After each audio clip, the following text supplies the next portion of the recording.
Price Lord. கர்த்தருக்கு பிரியமான சகோதர சகோதரிகளே, நீதிமொழிகள் 4ஆம் அதிகாரம் 9ஆம் வசனம் சொல்லுகிறது, அது உனக்கு மகிமையான கிரீடத்தை கொடுக்கும் என்று சொல்லப்பட்டிருக்கிறது.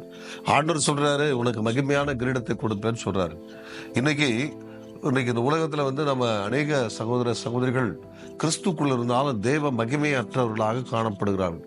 இந்த மகிமை எப்படிப்பட்டதா இருக்குன்னா, இந்த பூமியில வாழ்கிற காலங்கள்ல சோதனையோடு பாடுகளோடு வாழ்ந்தாலும் ஆண்டவர் கடைசி நாள்ல இந்த மகிமையான கிரீடத்தை கொடுக்கிறவரா இருக்கிறார்.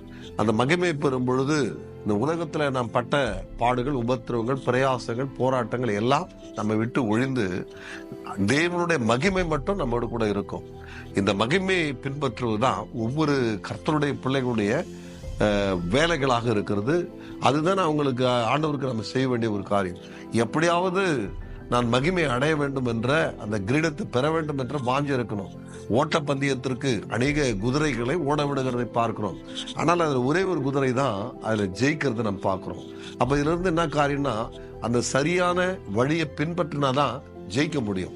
அப்ப நம்முடைய வாழ்க்கையில இந்த மகிமையின் கிரீடத்தை நாம் பெற்றுக்கொள்ளணும்னா, ஆண்டவராகிய கர்த்தரை, அவருடைய ஆலோசனைகளை, அவர் தந்த வார்த்தைகளை நாம் பின்பற்றும் போது நம்மால எல்லாம் செய்ய முடியும். கர்த்தர் நமக்கு மகிமையான கிரீடத்தை கொடுத்து நம்முடைய பேரை உயர்த்துவார். ஆண்டவராகிய கர்த்தர் தாமே உங்களை உயர்த்துவாராக. ஆமென்.